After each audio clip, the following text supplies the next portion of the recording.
Tantra Illuminated with Dr. Christopher Wallace is a journey through the depths of the human experience, as viewed through the lens of the tradition called non-dual Shaiva Tantra. This multi-format podcast delves into the fascinating world of classical Tantra and its intersections with philosophy, neuroscience, psychology, human development, and the broader world of spirituality.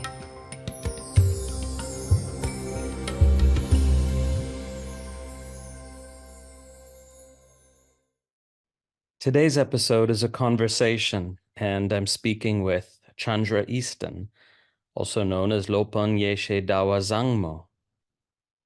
Chandra is a Dharma teacher, author, and translator of Tibetan Buddhist texts. She has taught Buddhism and Hatha Yoga since 2001.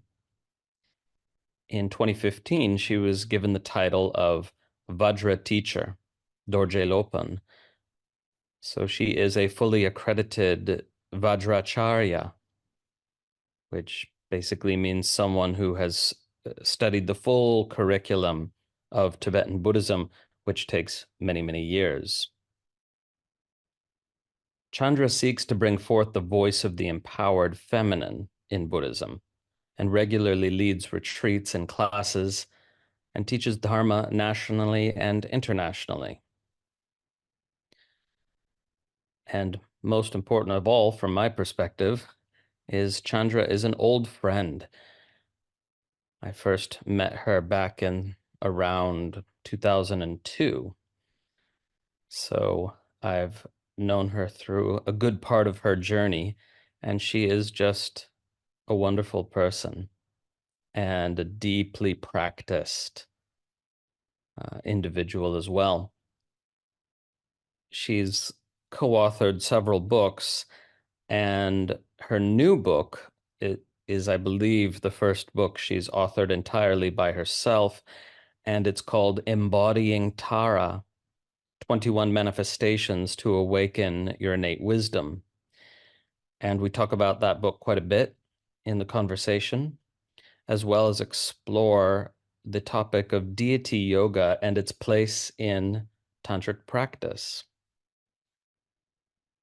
Hope you enjoy the conversation.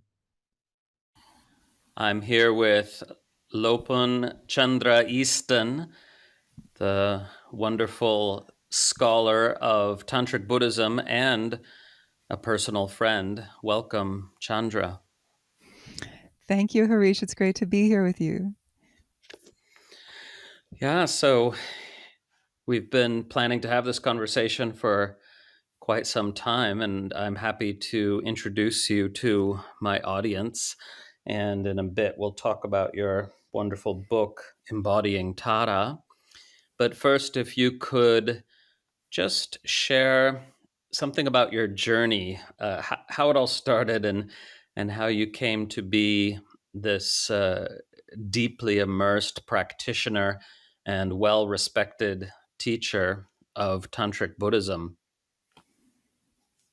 Oh, well, thank you for that. And I don't know how well respected I am, hopefully enough. No, I'm kidding. I'm just, of course, there's a certain degree of humility in the face of these beautiful traditions that take lifetimes to so-called master, right? As in the Shaiva Tantra.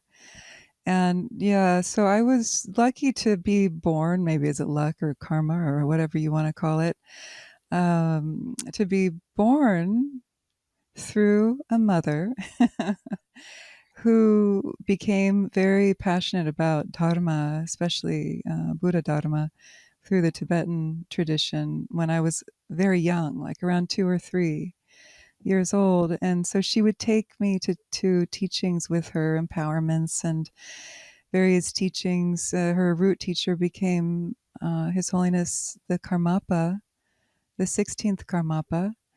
And so she took refuge with him, and she tells me that I took refuge with him too as a 5-year-old or something like that. I don't remember, but that's sort of in the Buddhist parlance, the symbol that you are taking the Buddha's teachings as your path. And so Westerners who are convert Buddhists mark that by taking refuge, so to speak, in the Buddha, Dharma, and Sangha.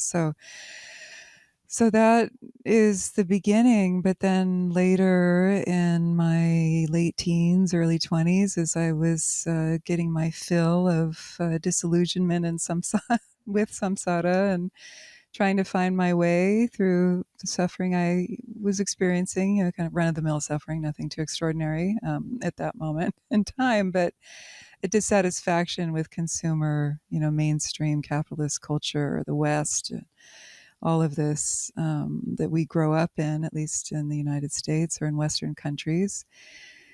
And I started to turn towards Taoism, Native American traditions, reading about Zen and Tibetan Buddhism and yoga. The autobiography of a yogi is a great one, of course, for many of us, and also Siddhartha by Hermann Hesse, and so on. This kind of classic kind of story of a teen and early 20s young adult coming of age in a counterculture. My parents were very much a part of the counterculture in California. And of course, psychedelics helped me too, nudge me along the path to tasting, I guess you could say, realizing on a certain level my essence nature and wanting to get back there. And I found that Buddhism offered me in that moment the clearest path through meditation to do that. And so in my early 20s, when I turned 22, after receiving some teachings from a Tibetan Lama while I was living in LA, of all places, studying acting and trying to be an actress, um, I just got so fed up with it all, realized this isn't me and it's not what I wanted to do. And I met a friend who told me about Dharamsala, where His Holiness the Dalai Lama had established his government in exile back in 59 or the early 60s officially. And there was a library of Tibetan works and archives that's still there to this day that people from all around the world could come to and just make donations as according to their capabilities and take really fine classes in traditional Mahayana and Vajrayana teachings that are so common in the Tibetan tradition. Mahayana meaning the great vehicle, and Vajrayana is tantric Buddhism, the diamond vehicle, and also Tibetan language classes. So I began my exploration of becoming a translator at that time. I thought, okay, here's how I can become intimate with the teachings and also learn and develop my own experiences and realizations and perhaps help others as well.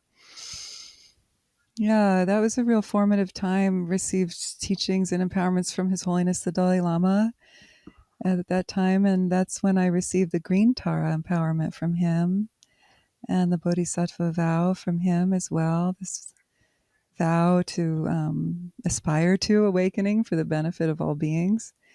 So that was a really formative time in my life. And I learned so much living amongst Tibetan refugees who had lost their homes and putting down roots in a foreign land. And so it was an interesting experience living in India within the bubble, you could say, of a refugee community, Tibetan refugee community. And this was And in I stayed there the for a 90s? year. Was this in the Mm-hmm. 90s? Yeah. Yeah, 96, 97. Yeah. And I haven't been back to Dharamsala since I left in 1997. Everybody tells me it's changed a lot, of course, like India has. Hmm. Uh, yeah. I came back. A family friend was B. Alan Wallace, who is an extraordinary scholar practitioner within the Tibetan Buddhist practices and Tibetan translator, married to the great Sanskritist and tantric Buddhist scholar Vesna Wallace, who I know you know Yeah, I and studied studied with with her a her. little bit in Santa Barbara, yeah, but I didn't get to ever sit with Alan Wallace, which I wish I had. Yeah. Yeah, well, he was a family friend, and he had given me great advice right before I left for India, like don't drink the tap water, basic things, you know, and uh, and he gave me some really profound meditation teachings that he had just translated, like hot off the press. He hadn't published them yet, by a great Tibetan treasure revealer named Lerab Lingpa, on like the four thoughts that turn the mind to the Dharma, you know, these foundational practices, and Dzogchen, great perfection style meditation on shamatha. So I took that handout he gave me, just a printout of like 4 pages. I took it with me, and that was one of my main practices the whole year in India.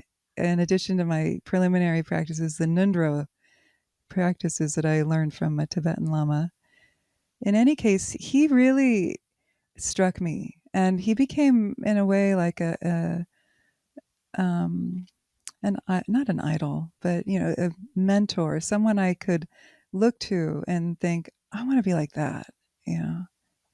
And so while I was in India, I, you know, engaged in my studies. I taught English Tibetan at a Tibetan nunnery, and studied Tibetan and tutored some Tibetans in English, and tried to give back as best as I could, but also just soaked up the Dharma through the Tibetan eyes, you know, living compassion. And when I started to get really homesick after about a year, and my mom sent me a fax. By the way, email was just starting to become a thing. Hmm. But I got this correspondence from her via fax saying, "You'd never guess, but Alan Wallace got the lecturing position at the newly established chair in Tibetan Buddhist studies at UCSB, which was the school I had been going to before I went to India. Actually, before I had gone to LA. So I would be a continuing student if I were to return. And I thought, oh my God, this is exactly what I need to do.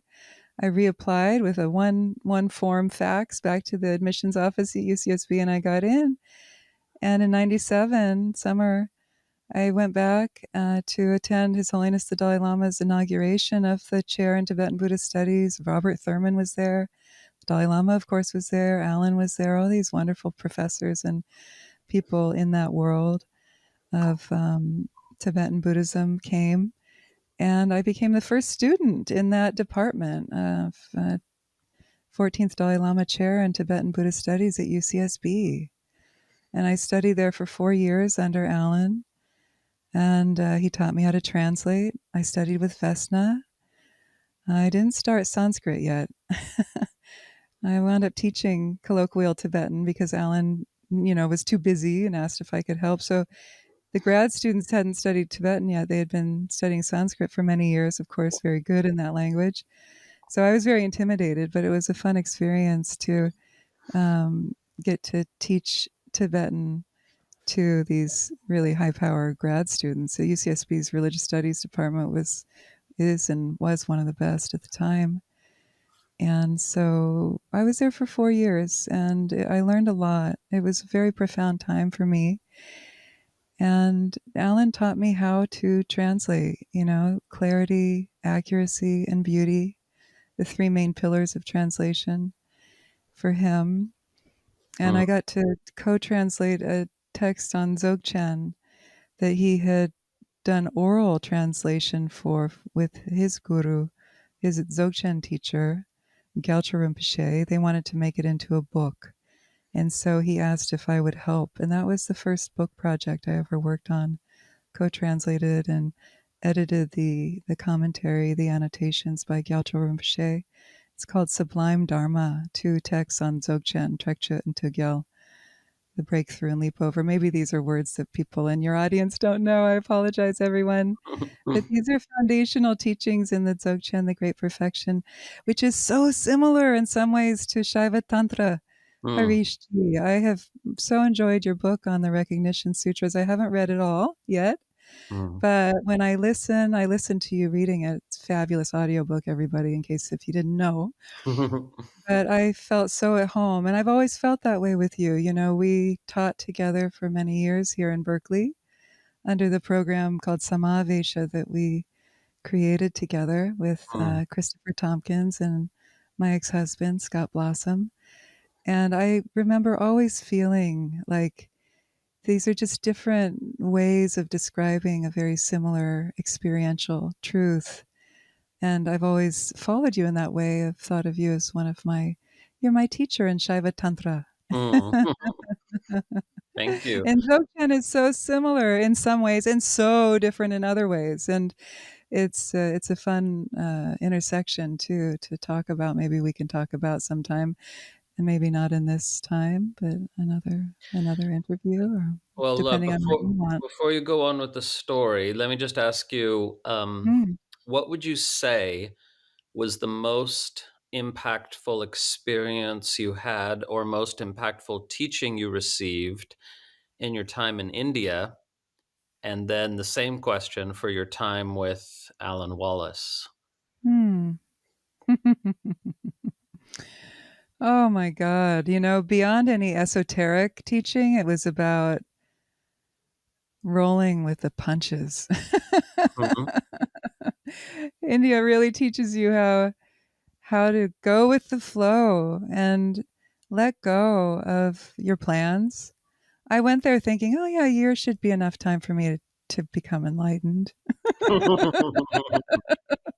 Kind of exaggerating, but that's, if I'm honest, I kind of thought, I kind of get it. I've tasted it. And when I got there, oh, I feel like I was dropped into the dark night of the soul unknowingly. And I was sad and lonely, and it wasn't what I thought it would be. All of that stuff, like the naive kind of coming to, waking up to reality experience of as a 23-year-old. And I had to learn so much, and the deep friendships and bonds that I created with my Tibetan teachers and my friends that I made were so helpful in teaching me that Dharma is not just about achieving higher states of consciousness, the up and out impulse of blissing out and not really knowing how to walk feet firm on the earth as a kind, patient, human being. Mm. And that's what I learned. I learned how to live. I'm not saying I do this perfectly, but I learned how to live the Dharma and how to appreciate what I have. I mean, the Tibetans that I met in Dharamsala, McLeod Ganj, more precisely, the smaller hilltop village above the larger town of Dharamsala, Mhm. McLeod Ganj. Um, it was just such a beautiful time of learning. Wow, I come from all this privilege of California lifestyle. Middle class, white privilege, and these wonderful people I'm meeting who have lost everything, almost died coming into exile over the Himalayan mountains to meet His Holiness the Dalai Lama, just to have freedom of expression through culture and practice through their religion. We're so much happier than I was. So I really learned about that art of happiness, of contentment and compassion, and how to be a good human being. Yeah, and Yeah. that's a much better foundation than some idea of enlightenment that you had. Oh, totally. It's easy for us, reading these books and wanting to have these altered states. Maybe it was also just coming from a psychedelic background of like dropping into some very deep, beautiful places, and knowing that I didn't have the pathway back. And yet that was the carrot, for better or for worse, right? That was the carrot for a lot of us. And Yeah. even I still have benefited from psychedelic exploration. I went for a long period without doing it, because I wanted to feel how tantric Buddhism uh, worked through me, and I didn't want to Mm. mix. But then a Yeah. couple years ago, I thought, okay, it's time, and so I've benefited from it, and I feel so much more integrated now, and the framework and a sense of path. I have the path through the Dharma is a good path for me. It's not everybody's path, and it can augment. I mean, the psychedelics can augment this, but I don't think I would ever take the psychedelics as path. No, no. Yeah. And Mm-mm. I also learned that after years and years of sadhana, the psychedelic experience is just utterly different than before all that sadhana. So true. Yeah. So true. But I won't let us veer off into into that topic because we have so Into much the to tempting cover. topic. Yeah. So, in your time in India, it's beautiful what you said. You learn to walk with feet firmly on the earth with kindness and compassion and humility, and that is beautiful. And then with Alan Wallace, would you say you learned about clarity and precision as a translator, and any other gifts that he gave you? Yes, yes. He, yes, gave me the appreciation for fine scholarship. He is a teacher's teacher, and clarity, precision, but also pausing, like during a translation session, pausing from time to time, sitting down and putting it into practice, like really feeling it. Like, does this make sense? Is it, have I conveyed the essential meaning in this Tibetan passage? And then if not, get back up and refine it. If so, good, then move on. So this sort of balance of you translate like a paragraph, sit down and practice it, think about it, contemplate it, and then refine it as you go along. And he is a devoted practitioner, and then his scholarship is just incredible. I mean, he's one of the most intelligent people I've ever worked with and met in my entire life. Like, I owe so much to him Mm, because I feel like I was an artist before I got into translation work. So he taught me how to be a scholar. Now, in my heart of hearts, I think I'm both, but I'm probably more comfortable in the arts. But because of him, I'm also comfortable in the scholarly domain. I love language. I love translation. And that's what I appreciate about you too, with your teaching and many other, scholars who know the language, because when we know the words, when we understand the meaning behind the words, then that gets us closer to the essence that is beyond words.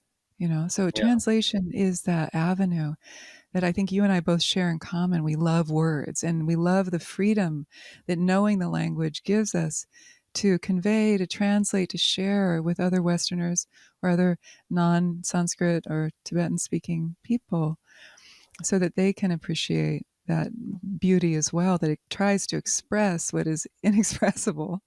And yeah, Alan gave me that gift, I think. Yeah. beautiful. And is it too much of a fast forward? I know one of your other main teachers is Lama Tsultrim, or was there someone else in between there that's crucial to highlight amongst your teachers?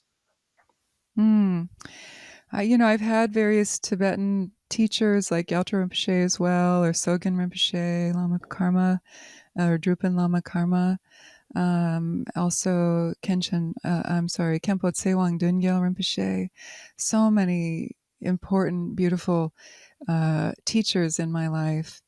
And yet, when I became a mother in 2000, I became starkly aware of something, that I had always been aware of, but the hunger got very strong to have a woman teacher. And so a couple years later, I had the good fortune of first seeing her. Actually, I saw her, Lama Tsultrim Allione, my teacher, a Western teacher who had been a Tibetan Buddhist nun for many years and disrobed, had children, had a family, founded Tara Mandala. This is so much. She wrote a very important book called Women of Wisdom that came out in the 80s. It's a publication of her own, like a summary of her own, like a short biography, autobiography of her life, but then also translations of biographies of Tibetan adepts, Tibetan teachers, women teachers. That was a very important book. So we've all read that. All of us, the women in Buddhism, a lot of us have read that and found that very important. So I knew who she was. I met her at a Namkhai Norbu Rinpoche retreat in 1999 in Lake Tahoe. I was pregnant with Tārā, my first child, and I could say foundering a bit. It was an unplanned pregnancy, and yet the greatest gift that's ever been bestowed upon me in this life. But I was not clear and didn't have guidance on how to integrate the path of motherhood with this hair on fire passion for Dharma. So much of Dharma languaging is like turn away from the world, turn away from family, even sometimes. Don't get married, don't have children. This is like earlier teachings of Dharma. It's very monastic. And later, tantric Buddhism, like other forms of tantra, like non-dual tantra, don't highlight that as an essential part of the path. And so that's why Tibetan Buddhism was so appealing to me in the first place. We turn towards samsara and we work with transmuting or transforming the so-called poisons into wisdom. And so when I saw her, I thought, oh my God, I need to meet her. I didn't have a chance to meet her in 1999. Fast forward, I think it's about 3.5 years later, I got to meet her at an Adzam Pelo Rinpoche, a very amazing Dzogchen teacher, retreat, Drupchen, where it's like this great prayer ceremony. And this was up in Northern California, in I think Glen Ellen, just north of San Francisco. And that's when we bonded. When we met, there was a recognition, we talked, and then I started just attending her retreats. And I found her and still find her to be such an invaluable teacher in my life of how to be a woman, how to be a mother, how to be someone who can really integrate the tantric Buddhist teachings into my life so that I can help others as well. Yeah, she's been very important. And she's the one who inspired me to, I had started teaching under Allione. Then I met her, and eventually she asked me to teach. So I've primarily been teaching through Tara Mandala, the organization she founded in the early 90s. But she's the one who suggested, I told her back in like 2018, I feel like I have a book baby in me, but I don't know like what to name it. There's some little seed in there, and I'm a little unclear about what it would be. It's a bit of overwhelm, like, oh, everything's already been done already feeling. And who am I to write a book? And she's the one who said, why don't you help bring the 21 Tārās to life? We have these 21 Tārā statues in the beautifully decorated, empowered, almost life-size statues of the 21 expressions of the mother, Tara, female Buddha of compassion, Tara. But they can still seem aloof or arcane or a bit distant for people. Why don't you help bring them alive? And as soon as she said that, I thought, of course, that's just exactly what I want to do. Thank you. So it's because of her that I wrote the book that came out in December last year called Embodying Tara, 21 Manifestations to Awaken Your Innate Wisdom. Yeah, and I've had a look at it, and what struck me the most was how well written it is. It's just so clear, it's just such a good, clear writing style, and I'm sure that comes through in the audiobook as well. And you narrate the audiobook yourself, which is wonderful because you have this just lovely voice that has, I think, just the right pitch and cadence for these kinds of teachings. So whether in the audiobook or the print book, it's just a pleasure to receive your sentences, which have that clarity, which I think is also related to your long-term meditation practice. So thank you for writing this. Thank you. I had to fight to fight for the right to read my book. It was so funny to feel that, like, why? And they eventually let me do it. They had wanted to hire a professional reader, and I said, "There's so many Tibetan terms in here, let alone also the Sanskrit terms that will be butchered by somebody who doesn't know them." And have you? I mean, I've sat through many audiobooks where it's like, "Oh no, Yeah. no." Oh God, just so bad. And I refused to let that happen. I said, "There's no way. Nobody. If I don't read it, nobody's going to read it." And they finally conceded and let me do it. Let me do it myself. So thank you for that. It's worth fighting for. Yeah, absolutely. And it's the Tibetan and Sanskrit terms, and it's also just the feeling that an author brings to reading their own work, which is more important than that allegedly polished tone of the professional reader. I mean, I think you have a polished tone. It's like you know what you mean to say with each sentence, and that comes across when you read. So Yes. yeah, and let me just describe for people a little bit what's in here. You have a wonderful introduction. You orient people to what deity yoga is, which is a very important thing to do. It's a much misunderstood practice of tantric, Shaivism, and Buddhism. And you present each of the 21 Tārās, who are all, of course, emanations of the supreme Tara. And for each of them, you give a verse describing her in translation from the original Tibetan. And of course, you did those translations. And you give her mantra, the mantra for each form. And this would not be possible usually because tantric mantras are secret. You must have empowerment or initiation. But these particular mantras, you note, um, they they can be shared with the public, and you confirmed that with I forget who, an established Tibetan teacher, so that you're able to share these mantras with people. And of course, for the mantras, it's better to hear them in the audiobook. But just to have those for each of the Tārās is wonderful. And then you've got the symbol for each one. You've got the facets. You've got an example of a woman who might be considered a real life embodiment of each of the 21 Tārās respectively. Or in some chapters, you have more than one woman. This, might be controversial in the eyes of some to speak of some of these women as embodiments of Tara, but I think all you mean to say is that they have qualities, these great historical women, they have qualities that correspond to each of the respective Taras that they exemplify, and that each of these women are heroines in their own right. So I'm sure for many people, just to learn about some of these women, some of whom are going to be known and famous and some less so, is a great part of the book. And you've got further contemplations for each one where you explore how to embody the qualities of that particular aspect of Tara more fully.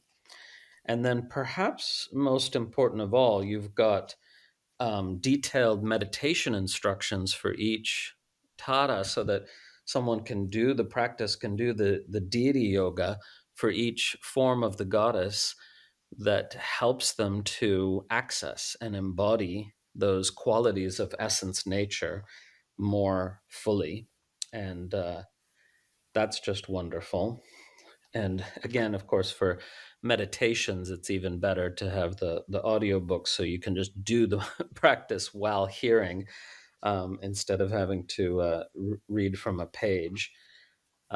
So I think that's the elements in each chapter times 21 chapters with some additional material, of course, at the beginning and end. So the structure of the book is really wonderful, and again very clear.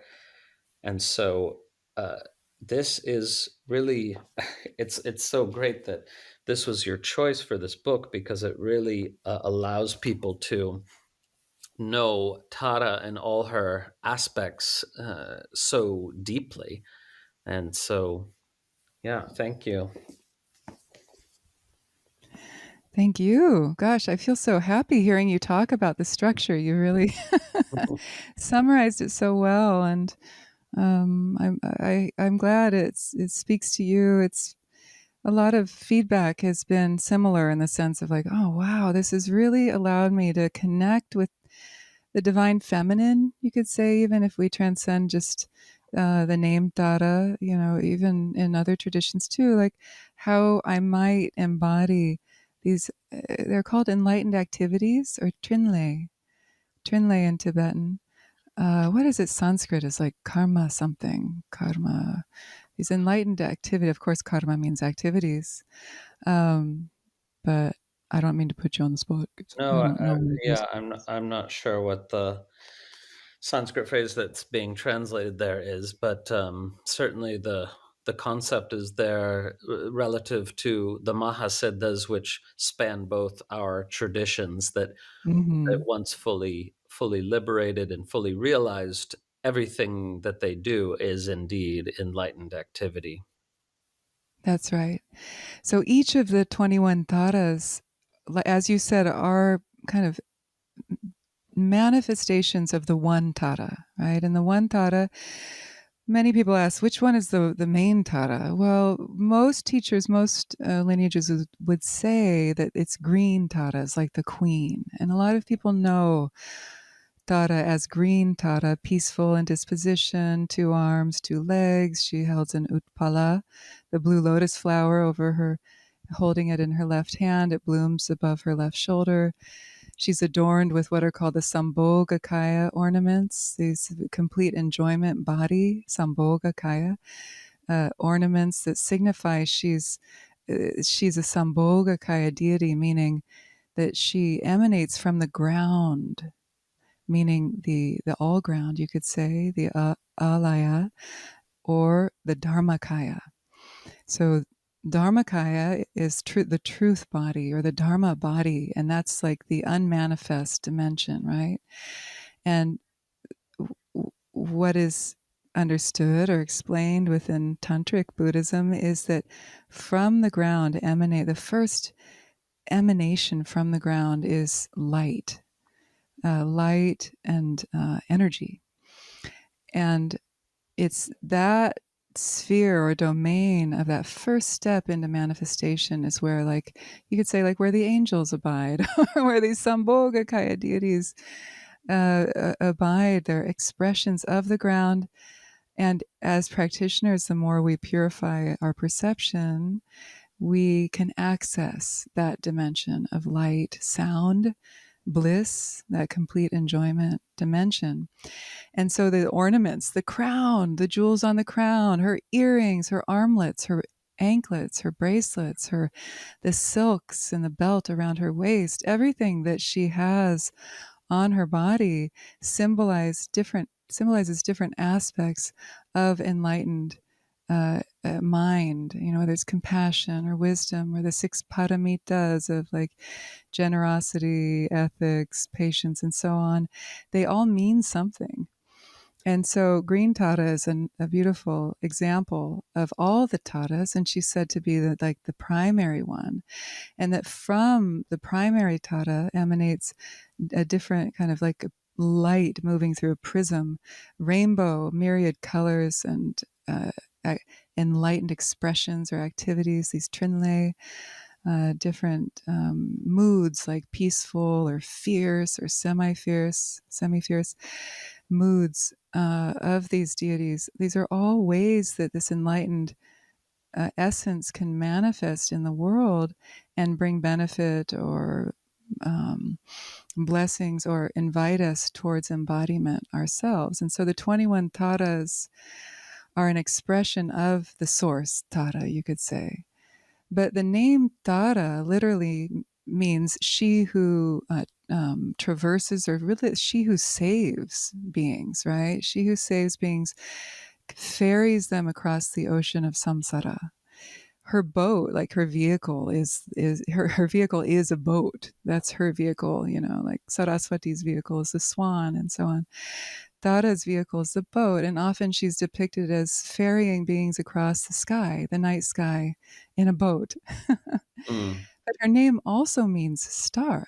And so it said she's limitless, like the number of stars in the sky. And so the 21 is just more of like one convention, you could say, that came to a great, actually, Siddha named Surya Gupta in the 11th century in India. He was a tantric Buddhist practitioner. He went into retreat. He had leprosy, the story goes. So he sealed himself into a retreat hut. He said, I'm not coming out until I'm healed of leprosy. And Tara was his Ishta Devata, his Yidam, his tutelary deity. And he prayed to her and prayed to her. And she came to him through this tantra called the 21 Praises to Tara. And as is common in Buddhism, it's said that the Buddha actually taught this to him. So these are the words of the Buddha explaining the Great Mother as Tara in her 21 forms. In these 21 praises. There's a few more praises, like an opening verse and then some closing verses, but the main thrust of the text is 21 shlokas, or verses that praise Tara in 21 different ways. And then later this became represented through different iconography. And there are three main iconographic traditions within Tantric Buddhism. And this book that I wrote, called Embodying Tara, is based on the final tradition, which is of the Nyingma, the elders' tradition of Dzogchen, Great Perfection. And it was a terma, a treasure revealed by Jigme Lingpa, one of the great Dzogchen masters, and of the 1700s of So can I Tibet. ask, because you talked about green Tara, so how does white Tara fit into all this? Great question. So white Tara is often known as the longevity Tara, and also she who bestows the ultimate longevity with this, which is the deathless state, full liberation from duality, from samsara, nirvana, duality, right? Beyond that. So she is a very popular Tara. Also red Tara is popular. And you have these different Taras in this pantheon of the 21 Taras. And there are a few white Taras. There's also a few red ones as well. There's only one green one. The 9th is the green one. The first Tara is Bodhicitta Tara. She's red and fierce. She's semi-fierce. And then one of the last one, the 21st Tara, is one of the white Taras, and she's one of the main longevity Taras. Her name is Tara Marichi, Tara rays of light. Drolma Uzer Chenmo is her name in Tibetan. But there's another white Tara that I thought would be fun to talk about with you too. She's the 18th Tara in this particular pantheon here from my book. Her name is Tara Maha Mayuri, the great peacock goddess Tara.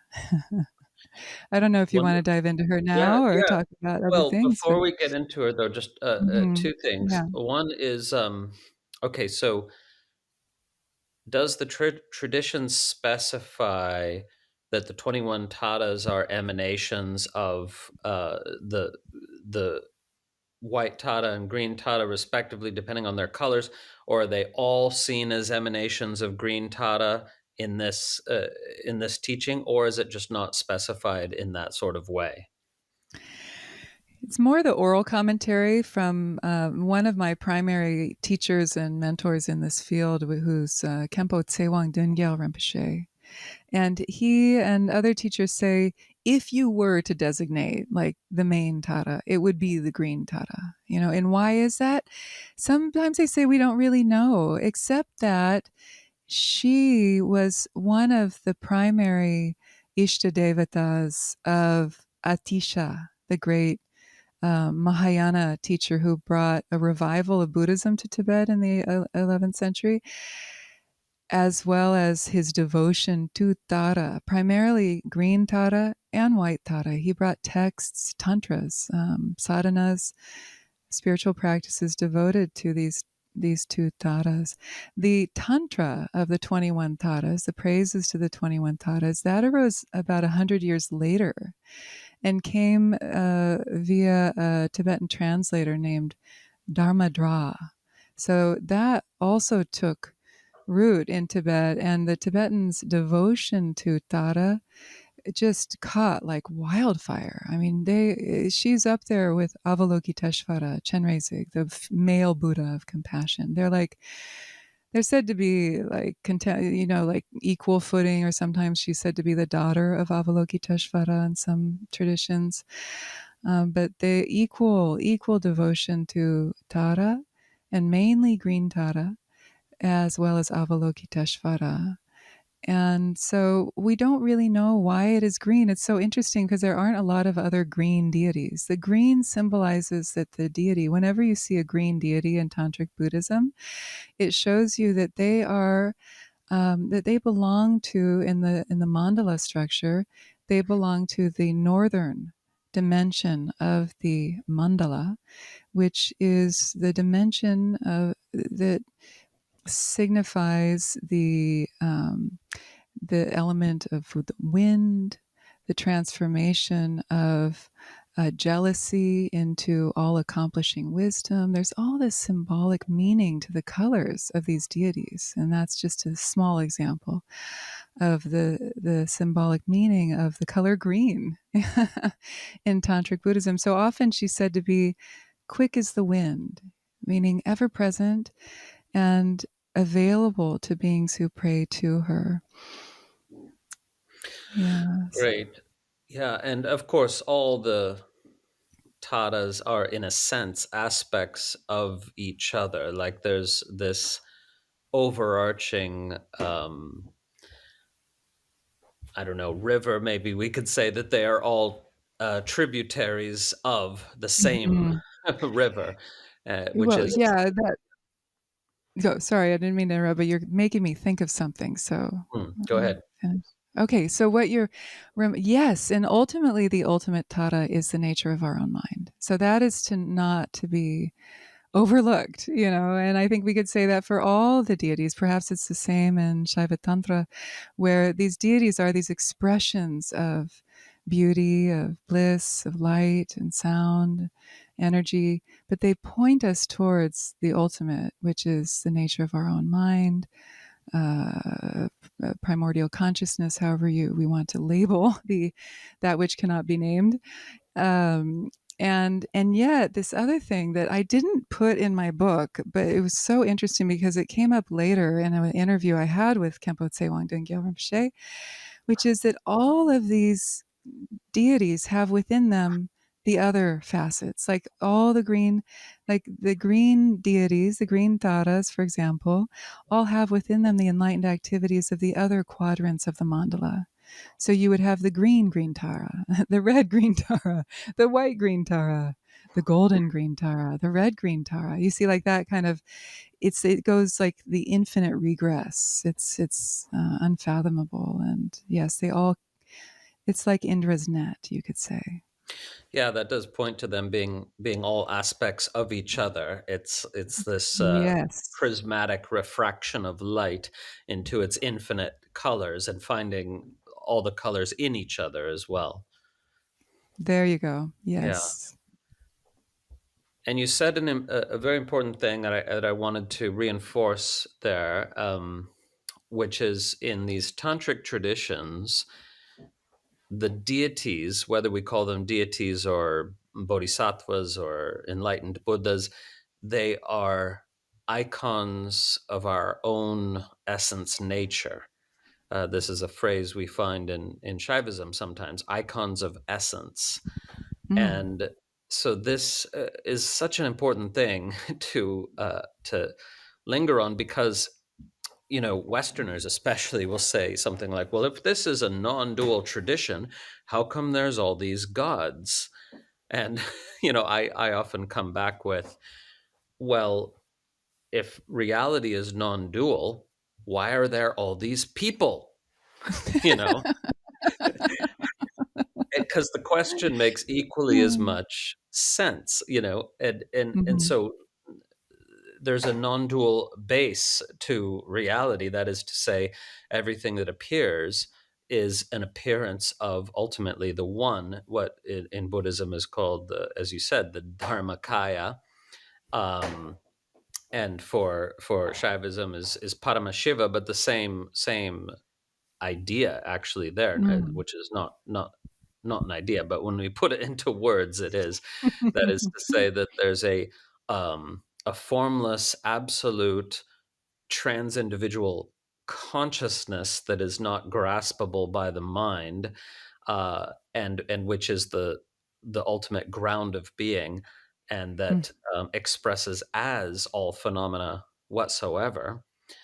But that we have deities and bodhisattvas and so on because we need icons to illustrate aspects of our own essence nature to us as we experience it. And of course, when we experience Mhm. essence nature, we're experiencing that very ground of being, but we can experience it in stages of greater and greater depth. And when we experience it and then uh, think about the experience, right? We think about it in terms of attributes, even though the absolute is ultimately free of attributes, not limited to any attribute. Um, but we think of it in that way. We characterize our experience of the ultimate with having attributes, and then those attributes are expressed as the image of the deity with its ornaments, with its implements, with its symbols, and so on. That those all point us to something about what we fundamentally are. So it's a way then, and I think you'll agree with all of this. It's a way of uh, looking past our mental constructs of Mm. selfhood to Mhm. our deeper nature, and that the deities give us, in a way, a mirror to look into our deeper nature more successfully. And there's, of course, far too many deities and to ever work with. But you work with the ones that your guru assigns, or you work with the ones that you're most resonant with, um, because that very sense of resonance, or that assignment, has to do with which aspect you might successfully internalize. That is to say, realize that you are um, that in your deepest Mm. nature. So, sorry to go on at some length, but I just wanted to Mhm. lay out some of the theory of deity yoga, which I believe is exactly the Mm. same in our two traditions. And what would you add to that, or Mm. e- elaborate on? I'm so glad you waxed poetic. It just was bringing up so much for me too, and gave me time to really feel into this idea, this question of deity yoga. And before, yes, all of that, yes, and before one would engage in deity yoga. By the way, like, deity yoga is often said to be like the defining difference, characteristic between the earlier vehicle of Mahayana and before that, the Theravadayana, you could say, or the earlier sutric traditions. One of the main differences is that deity yoga comes into play through, and I'm sure there was a In the cross Vajrayana, pollination you're saying? in the Vajrayana, Yeah. yeah. Around the 3rd, 4th, 5th, 6th century CE, you have tantric practices infiltrating or rising up within the ground of Buddhism as well. and deity yoga with mantra recitation, visualization, color, sound, yogas, all of this come into play, and one wouldn't be introduced to that practice of embodying a deity uh, and really we call it drooping a deity. Droop means to accomplish in Tibetan. It's like you would work with a deity for a certain length of time or a certain number of mantra recitations until you felt that you had really like become one with the deity. And your teacher would guide you through that and check in with you from time to time. But you wouldn't get that until you really understood emptiness uh, and compassion, which always goes with emptiness. So emptiness in Buddhism is shunyata, right? And it's not a thing to be reified. Emptiness is a quality of reality, just like wetness is a quality of water. I see a lot of people reifying emptiness or empty awareness as this kind of thing. But really, what it is a descriptor of the way things appear, or the way things exist beneath the appearances. And it's not void or stark, it's the interconnected web of everything. That is emptiness. That is pratitya samutpada, right? This understanding that everything is interrelated. And because it's interrelated, it's empty of intrinsic existence. And I think a lot of folks who don't understand Buddhism or understand a little bit of it and blend it with other things, they read about emptiness and they don't really understand that it's not to be made into a thing and reified Yes, as something as a thing. Do you understand exactly. what I'm saying? Yeah, I like Yeah, to say to people, emptiness is empty of your concept of emptiness. that's right. You got it. And yes, that's why I appreciate you so much, is because you understand Dharma very well, Buddha Dharma very well, Buddhism. Yeah, And so, yes, it is empty of the concepts. And that's your comment about the concepts falling away and we can embody something greater. That can only really happen if we can feel in our bones what that means to let go of the duality of subject object concepts and allow ourselves, in a sense, the small self to die to the greater self. And yeah, that is a foundational element to deity yoga, because if we don't have that understanding of emptiness or shunyata, we may fall into the pitfall of reifying the deity as something out there that needs to be propitiated, and we need yeah, to earn their love in order to get the gifts, right? It's a parental infantile relationship. yeah. No, no, Like no, they're a no, no. supernatural person that you have to win their favor and so on. Yeah, Yes, so that's what's so cool about. And then, of course, within emptiness is that interrelated realization that we are all connected. And that's why compassion is always present when there is a realization of emptiness. So there has to be a certain degree of foundational understanding of emptiness and compassion, that we're not here for our own ego. We're here to dissolve the ego to understand our deeper mode of being, and through that benefit beings, right? And be of like the bodhisattva ideal of, like, being here to be of service.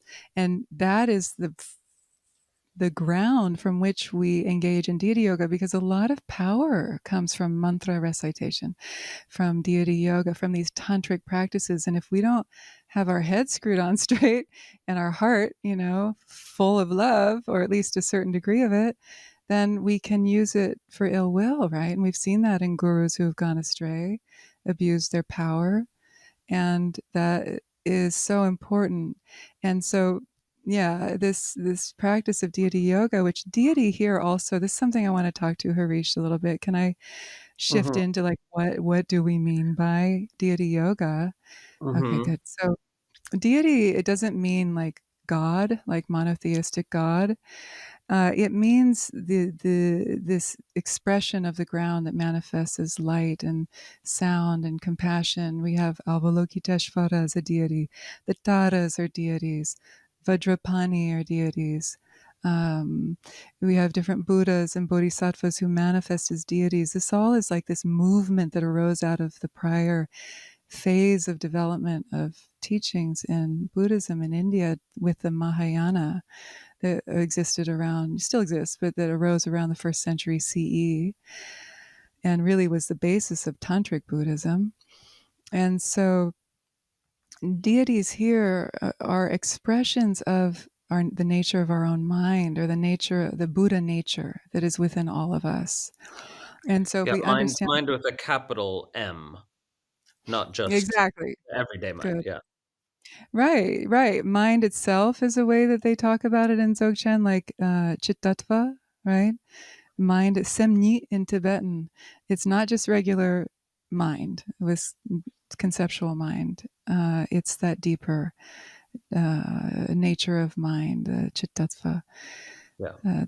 the mind itself that we're talking about. So they're expressions of that. Thank you for clarifying. And then yoga, as we all know, means to yoke or to unify. It's merging or blending our mind with the mind of the deity and becoming one with that. And a part of that is understanding emptiness, but also understanding the symbolic meaning of that deity, so that when we put on her jewels and her silks, so to speak, when we embody Tara, for example, we can let ourselves feel, what does it feel like to be a body of light and not of flesh and bone? What does it feel like to be naked, but with some silks and some jewels and a crown? Even male, those who identify as with the male gender, many always meditate on Tara or other female deities, and vice versa, and everything in between. So it doesn't matter. And you get to feel, what does that feel like to be the deity for a day, so to speak? And that entails what's called divine pride. And what Lama Tsultrim says is that's like the ultimate self-esteem. Like really knowing who we really are. And that's why I called the book Embodying Tara. It's all about, in a sense, being willing to be torn apart and fly away, as Joshua, what's Try. his name? Shrai says Yeah. in his beautiful teachings, the mythologist, being torn apart and fly away in order to be remembered as who we really are beneath the surface of appearances. Yeah. Yeah. Let me just reinforce a couple things you said there that are so amazing. Back when you were talking about emptiness, I think this crucial point is so poorly understood by everyone who is not deeply immersed in Buddhism, at least, which is that, as you said, emptiness and interdependence are actually the same thing, because everything is so deeply interconnected and interdependent that everything arises as it does in dependence on causes and conditions, that is to say, everything else arising just as it does. So everything, nothing can be said to have its own unique independent essence, because it only exists in the way it does, because everything else exists in the way that it does. And so that's such a crucial thing. And the way it applies here, if I understand correctly, is that the way Shaivism would put it is the deity. Well, let me start again. The way Shaivism would put it is, some aspect of the nature of reality, or even the ground of being itself, through the deity, and the deity knows through you. Everything knows, cognizes or experiences through everything else. That's part of the interdependence here. So the deities don't exist independently of us humans, but that's not to say they're just ideas in our heads, because we don't exist independently of them either. Nothing exists independently of anything else in this whole vast network. So it's like, if you're choosing a deity to work with, it's like you want to know the aspect of reality that will be revealed by the actual work with that deity. And when you embody the deity, it's as if the deity knows the experience of embodiment through you as well. Would you Mm. agree with all that? Yes. Yes. It's beautiful. Absolutely. And, becoming the deity is a phase. So, in the sadhanas, the meditation practices, I call them embodiment meditations that are at the end of every chapter. We get to create ourselves as the deity. It's called the creation stage, where we literally use the mind to transform our perception of who we think we are. We let that fall away and we try it on, and we recite the mantra as the deity. And we send rainbow light rays from the heart chakra of ourselves as the deity out to all beings, enacting those enlightened activities. And then, after we're complete with the mantra recitation, you could do it for 21 or 108 or 10 malas, however long you want to.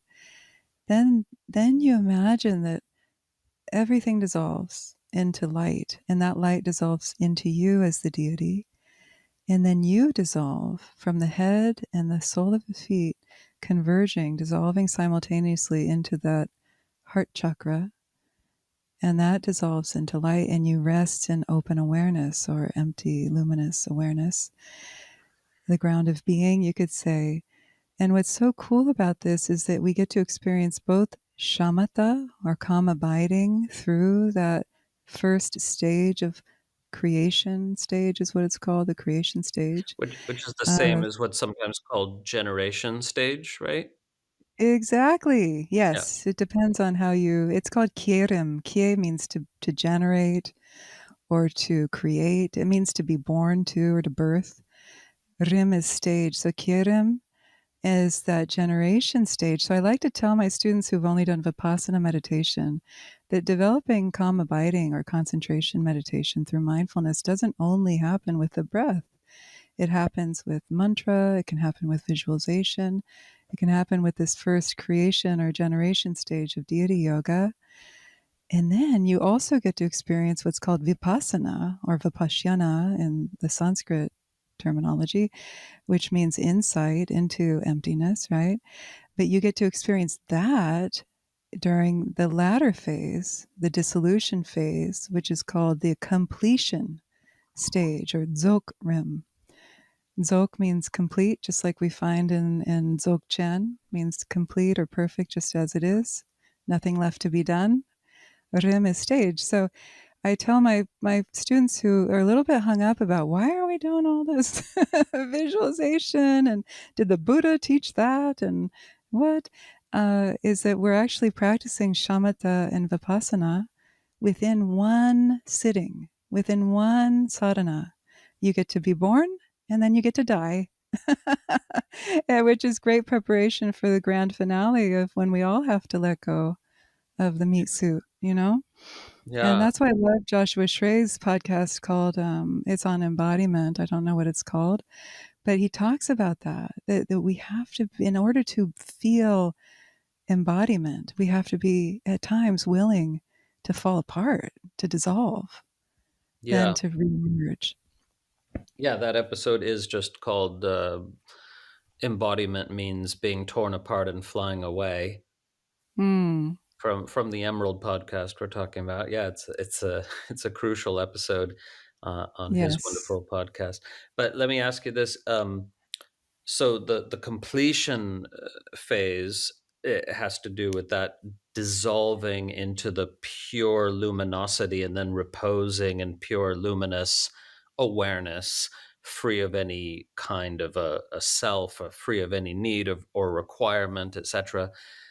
But traditionally, were you supposed to sort of master the generation or creation stage before you go on to the completion stage, or do you keep rehearsing it even though it's not clicking on the deepest level yet? Do you keep sort of enacting it in your meditation until it does click? I would say yes to both. It depends on the context. So yes, within one sitting, you would just keep practicing, and it's a common two-step, dance within one sitting: generation and then completion stage. You create yourself as a deity, you enact the enlightened activities through mantra recitation and visualization of light, and then you dissolve it and rest in repose. I love the word But repose that you you don't use. need to But perfect the visualization of the deity in every single detail before you can do the completion phase. no, some traditions might emphasize that, but not the Dzogchen one that I'm from.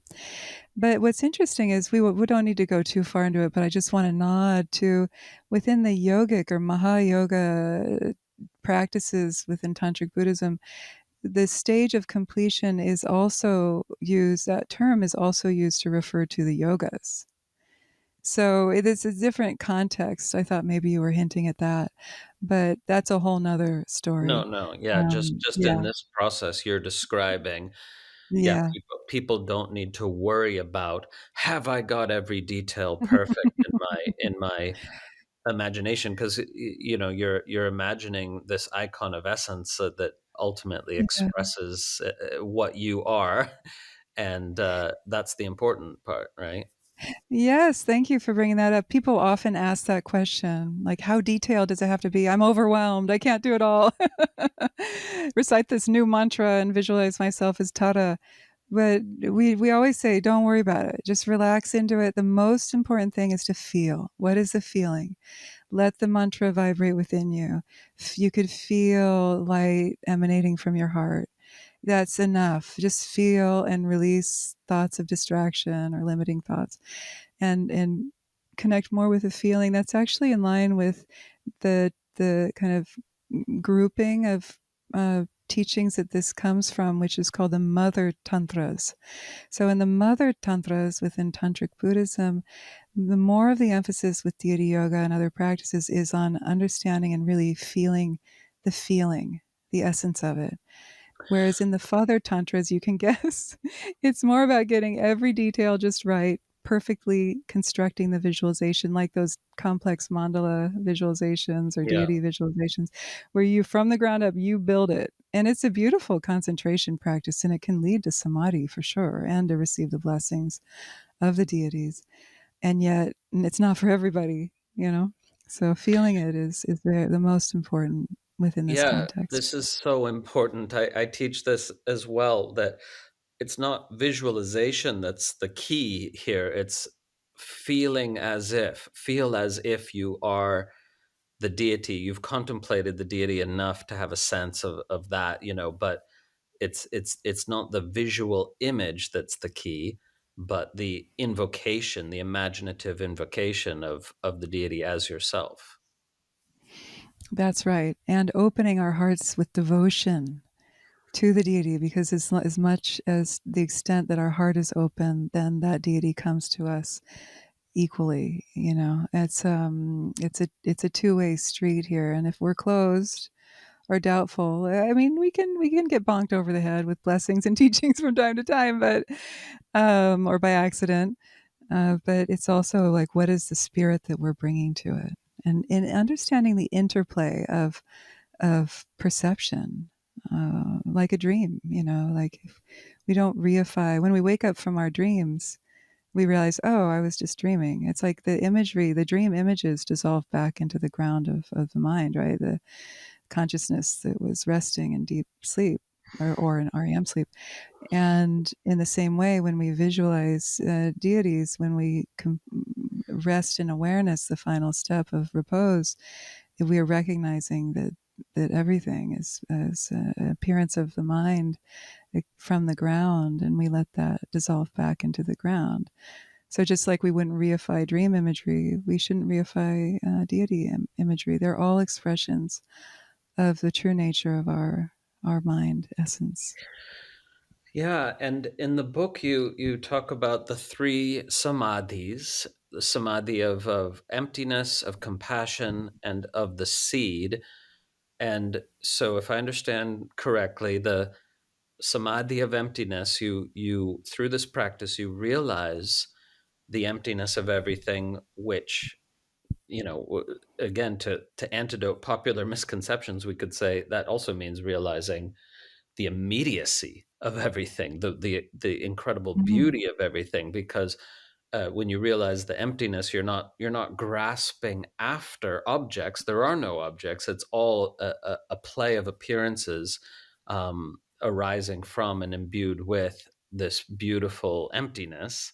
And then once that's seen, then compassion can arise. This love and compassion for suffering creatures who have not seen this truth yet, right? Those, if correct me if I'm wrong, but I'm interested in asking about the third samadhi, which there's a union or fusion of the realization of emptiness and compassion, and that brings about the seed, which Mm. is the third samadhi. Can you explain that part for us, and also correct me if I said anything wrong? Yes, thank you for bringing this up. It's such an important part of this practice, particularly within this Dzogchen world that I'm coming from. Understanding these three samadhis, emptiness, compassion, and the union of the two. And you were completely right in how you summarized that, but I want to just clarify that it's not necessarily sequential. It's not first you do this and Mm, then you do this. It's basically a way for us to understand the mood or what we bring to the ingredients we bring to the dish that we're about to make in deity yoga. And the first ingredient is emptiness, sure, but it could be compassion as well. But this emptiness is that ultimate bodhicitta, this ultimate kind of understanding of the nature of mind, the spirit of awakening. And that represents the Dharmakaya. So we understand that the ultimate nature of mind is unbound, unformed, unmanifest, beyond name and form. And so understanding that, like what we just talked about, is very an important part of doing deity yoga, understanding emptiness so that we don't reify the deity and ourselves, by the way, because as long as we're reifying myself, if I'm reifying myself as Chandra, there's no way in hell I'll be able to be Tara, right? Maybe. And so yeah. emptiness of understanding emptiness of self is also important. And we understand that emptiness pervades all of space, all of existence. And that's very important. And then we have the second samadhi, and that is the samadhi that is the cultivation of compassion or relative bodhicitta, this relative spirit or mind or heart of awakening. And what they say is that the essence of emptiness is compassion, that emptiness and compassion are like two wings of the bird to enlightenment. And we need them both to reach our destination. Otherwise, we'll fly in circles. Um, and so it's this motivation to practice for the benefit of all beings, understanding that we are all interconnected, that their liberation is tied up in my liberation. But then this comes to this third, it's called the seed samadhi, and it's the union of emptiness and compassion. And it's that understanding that, yes, emptiness, it pervades all of phenomenal existence, and that the essence of emptiness is compassion that realizes all that arises when we realize that others, that these beings don't understand this, including ourselves, by the way. It's not like we're trying to be elitist here, but that we feel for, we feel with, and we want to alleviate the suffering of others. That's the definition of compassion in Buddhism. And so understanding this non-dual essence of emptiness and compassion is this third samadhi. And it's called the seed samadhi for two reasons. One is that it takes form within this world of deity yoga as the seed syllable. The seed syllable. Each deity has like a resonance, a sonic symbol, you could say, that is like the key to their vibration or their blessings. So Tara's seed syllable or bija mantra is Dam, D-A-M, the long A, Dam. And other like Avalokiteshvara's is Hri, H-R-I, and so on. They're each like white Tara's seed syllables, Brum. That's a seed syllable for all the longevity or long life deities. So it's a common thing to see and to practice when we're doing deity yoga. And so this understanding of the union of emptiness and compassion, that they are not separate. You could understand them too as like two sides of the same coin or something like that. They're not different things. They arise as the seed syllable or the seed samadhi with form, that seed syllable.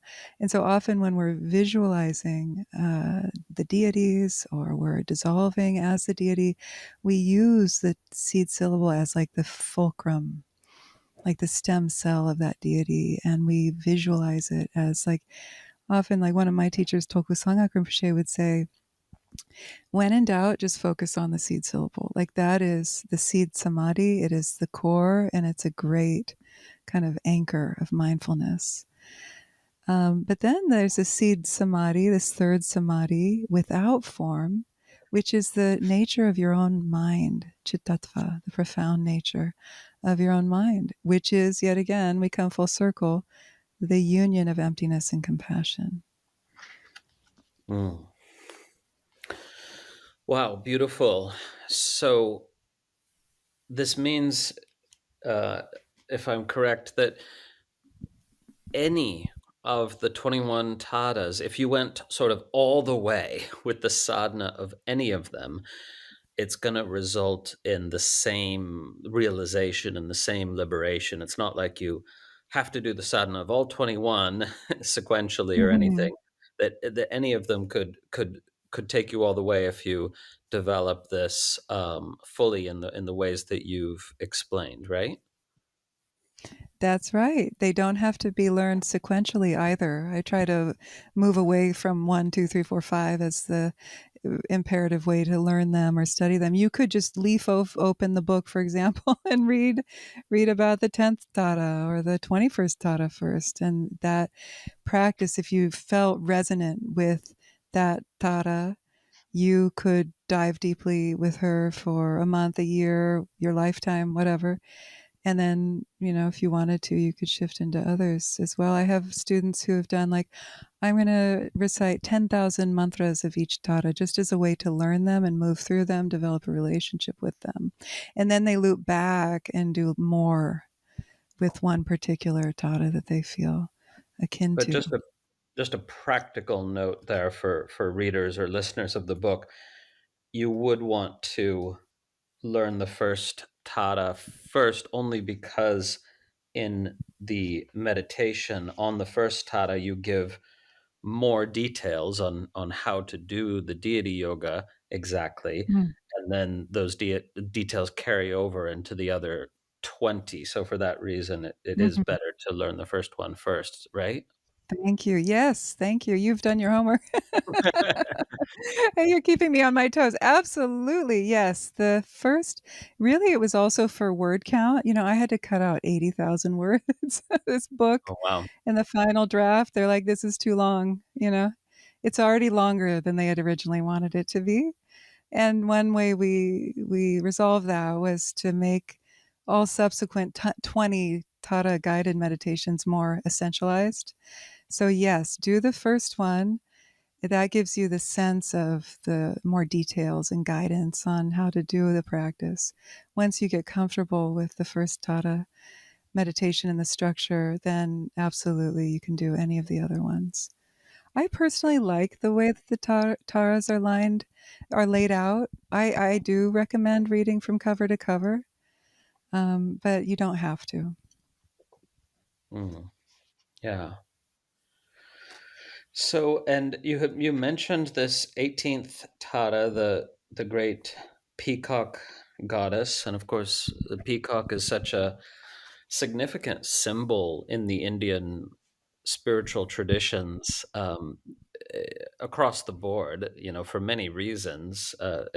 For example, the teaching that the incredible colors of the peacock's feathers, all those many iridescent colors you see in the peacock's feathers, the teaching is they're all there in latent form in the egg of the peacock that is not yet born. And so, which is interesting in and of itself, because it shows that back then, like over 1,000 years ago, they had a intuitive understanding of genetics, basically, because they said this very specific thing: all the colors of the peacock's feather is latent. They're all latent in the egg of the peacock. And in the same way, then we're told all the qualities of the deities are latent within you and me, but they need to be brought out. They need to be expressed in the same way that the peacock needs to be born and grow and mature.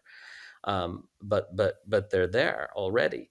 And so that's just one example. There's actually many metaphors in the traditions that Mm. involve peacocks. And so it's cool that there's a there's a peacock a version of Tārā as well, who relates to you teach us in your book, relates to this very interesting tantric principle that anything that is medicine could, in another context or in the wrong quantity, be poison. And anything, well, maybe not anything, but some things that appear to be poisonous in some other context can be beneficial. Is there a reason that this teaching is related to the peacock? Is that actually explained in your Mm. tradition? Yes, yes. I'm so glad we get to talk about her. Her name is Tara Mahamayuri, the great peacock goddess. Or in Tibetan, it's Drolma Maja Chenmo, same meaning. And yes, so as same as in the Hindu tradition, the peacock also is an important symbol in Buddhist Tantra as a teaching that the path of Tantra, I don't know if this is so much uh, explained overtly in Hinduism. Please tell us. But Mm. in Tantric Buddhism, uh, Tantra is called the path of transformation or transmutation, as opposed to the earlier paths of Dharma, which were the path of renunciation. So it's a big shift. Like, okay, we are now shifting into a framework where we are invited or allowed to transmute the so-called poisonous aspects of our inner life, right? Like our hatred, our aversion, our craving, our jealousy, our pride, our ignorance. These called the five poisons in Buddhism. Not to renounce them, not to cut them out or push them away or turn away from them, but instead to transmute them into wisdom. And then there are corresponding wisdoms. This is all, by the way, corresponds to the mandala structure. So, like in the center of the mandala, you have the Buddha position. The poison is ignorance, and the wisdom is the wisdom of suchness or dharmata, knowing things as they are. And so each of the positions in the mandala speaks to this framework of transmuting the poison into wisdom. And so she symbolizes that more explicitly in Buddhist Tantra as an alchemical process. So she's a symbol of transmutation of poisons into medicine. Then later in the chapter here of this book, I became very fascinated with this idea of pharmakon, like you pointed out in the beginning, how some things can be medicine or poison depending on the context. It's a notion that Jacques Derrida, the philosopher, coined this term, pharmakon. And I thought that it would be fun to play with that in the context of this Tara. Yeah, it's really cool. You bring in all of the chapters things from our modern culture that help us understand these taras better.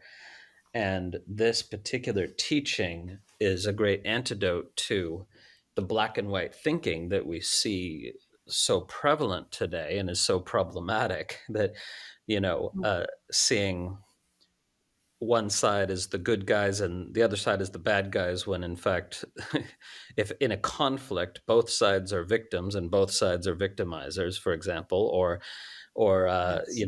the fact that something is in the health and wellness industry, something is held out as a panacea, which might actually be harmful for some people, um, and vice versa. That's And right. so it's such a great antidote to that black and white thinking.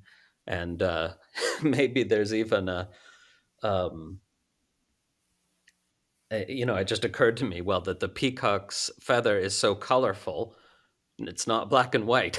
There's maybe a connection there too. I love that. Thank you for linking that. I hadn't thought of that. Yeah, I Now, love that. Yes. Yeah, go ahead. yeah, no, you go ahead. Well, I thought I didn't tell about her, her iconography. I thought it'd be nice so people, as they listen, they can picture her a little bit, and then we can go from there. Yeah, if She's we have peaceful. time. Yeah. Yeah, okay. Well, she's just peaceful and white, like a glacier mountain lit by the autumn full moon. I thought that's a nice image. But her main enlightened activity is to protect the world and all beings from inner and outer poisons. And she's also renowned for watching over infants and children. And so, my real life Tara, the woman I chose to kind of help bring her alive, is the great Rachel Carson, who helped to really birth the modern environmental movement with her environmental activism and her publishing of a famous book called Silent Spring in 1962. So that gives people an idea of how I linked real life people, Buddhist, non Buddhist, historical current, also broader movements, to the enlightened qualities of the Taras as a way to bring them alive within all of us. Yeah, and it's a great example because, of course, Rachel Carson's book helped to led to the banning of the most poisonous pesticides that were known at the time. They were being used as medicine for the plants, but they were being used in quantities that were poisonous for so many other beings, and including us. And Mm-hmm. so, yeah, it's there's so many great examples. I hope people read the book and see all the real life examples you've brought into play, some from the West, some from Tibet and India, and it's getting to know these women is a wonderful thing. But as we come to the end of our time, I just wanted to ask you one more important question that Mm. that sometimes bothers me about deity yoga, that in the Western context, in the Western culture, we have a different context, which is that so many people have egos that sort of run away with them, that become overly aggrandized, and Mm. it's quite a different context. We see in the story that you share in the beginning of the book. Uh, I- let's see, it was it Machig? I don't pronounce her Machig name. Labdran. Yes, Yeah, Machig Machig Lobdra. Labdran. Like when Tara is telling Machig Lobdran, you are an emanation of the goddess, the infinite ground of being. She's like, how could I be? How could I be that? She's so Mm. humble. But what about the problem of modern people who they want to aggrandize their own ego, and capitalism and social media encourages them to do so, and Yeah. so is there Mm. any caveat, or is the deity yoga to be altered in any way to prevent this aggrandizement of the ego, that the Mm. realization of oneself as deity is not to be appropriated by the ego, but in reality actually humbles the ego. Would you say that the contemplation of emptiness is needed, or what's Yes, the deal there? Yeah. that's it. That's exactly why emptiness and compassion are an important prerequisite for deity yoga. Yeah, Tantra, all tantric practices were not given to folks traditionally before they had studied the earlier teachings and realized to a certain degree or understood that the ego doesn't exist, you know, and the thoughts of aggrandizement and arrogance and conceit are antithetical to the spiritual path. So, if you see that in your mind, then like what Machi Gladron would teach, like just cut it off at the root. So part is the seed syllable of cutting through, and often the teaching is just say part. Whenever you notice the mind grasping, I'm this, I'm that. Conversely, I'm not this, I'm not that. And yes, and then also remembering that we're here to be of benefit, right? We are love incarnate, and we mustn't forget that. So deity yoga helps us to embody that and to remember that. Yeah, that's beautiful. So there really has to be a kind of sacrifice of your separate self, of your personhood, Mm. in order to truly realize yourself as the essence of the deity. That's right. And when we really drop into who we truly are, that the egoic kind of ego inflation or greediness, it doesn't have a place there. It can arise, but then we let it pass away, right? We don't grasp onto it or reify it. If we do that, then we're completely missing the point. Yeah, Yeah. of deity yoga and of Dharma, a spiritual practice as a whole, I would say, right? Yeah, absolutely. Well, it's we could obviously go on and on about so many subjects, and perhaps we can have another conversation here on the podcast. And but the main thing is, I think hopefully we've done a good job of convincing folks that this book you've birthed is really a wonderful thing. Knowing you, I knew it was going to be good, but I was pleasantly surprised that it was even better than I Mm. anticipated. And just to have all these wonderful meditations, it's great. And it's not. I don't know how accessible it is for a total beginner, but somebody with a little bit, even just a little bit of meditation practice, might be able to dive into this and really reap amazing benefits from it. Would you agree with that? Absolutely, absolutely, and I think I've been hearing from people that that's been the case. They've given it. I have a friend, Carla Jackson Brewer, who's a professor at a university back east, and she assigns it to her class. I think it's like women in spirituality class, and she has them read the book, and she's been telling me that the responses have been really great. People being inspired by the Tārās, talking about which ones they see themselves in the most, and all of this. It's been fun to hear about that. And these are, 19, 20, 21 year olds who might not have any experience with meditation at all. So it's possible. I also wanted to say that I highlighted women because we need to keep elevating women's stories, right? There's still a lot of work to be done. But I also include examples of women identified folks, the non binary, as well as broader movements that have been founded by women. But these are justice oriented women and movements. They're not meant to be overly political per se. But I mean, what is politics if it corresponds to humanity and how we organize ourselves in the world? But that it's about justice, and Dharma is all about justice. It even means justice and righteousness, right, Harishji? Like it means Yeah. truth and phenomena, but it can also mean justice or what is just. And I feel that nowadays our world is on fire, right? Our world is burning. We can't sit back on the mountaintop and say, oh, this type of justice work has no place in spirituality. We have to bring them together, and we have to feed the activist in ourselves with some repose and nourishment and rest, and we have to feed the spiritual aspects of ourselves with some kind of call to action. How can we help? It might be large, small ways, anything. It'll be unique to all of us. And so that is my call to action, in a sense of like, explore ways that your spiritual practice can help you feel more connected to what's happening in the world and to do something, but then also rest and replenish yourself as well and have that balance between the two. Yeah, and of course, the English word justice can be tendentious in some ways, but it's absolutely right what you said about Dharma, that it has all those meanings and even more.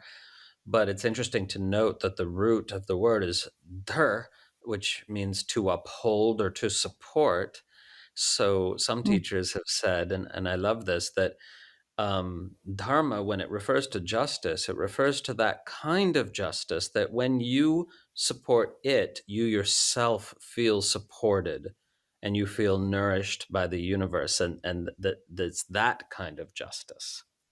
Beautiful. I did not know that. That's fabulous. Yeah. Well, my friend and my teacher of tantric Buddhism, thank you for this conversation and all you give to the world. It's wonderful that you're also carrying on Lama Tsultrim's teaching work in a form that's perhaps even more accessible for people, and but you're also adding your own flavor. You're more than the sum of your parts, and you honor all your teachers, but you're bringing something even more, and that's a great thing for the world. And hopefully conversations like this help people see that there aren't these hard lines of division, such as between Buddhism and Shaivism, at least not in the tantric sphere, that there's this sisterhood and brotherhood that it's so great to experience when speaking with you. I feel the same way. Thank you so much. It's been a pleasure. And until next time. Thank you. Until next time. Yes, thank you. Hope you enjoyed the episode. Remember, you can always find out more about the tradition of non-dual Shaiva Tantra at tantrailluminated.org, where, if you wish, you can become a subscriber to our online learning portal, and you'll receive access to a vast number of recordings, including a comprehensive curriculum in tantric philosophy, tantric yoga, guided meditation, and much, much more. Music for the podcast composed and recorded by Ann Leader. Find her at annleader.com. Podcast produced by Grazia Tribulato. New episodes drop every week, and may all beings benefit.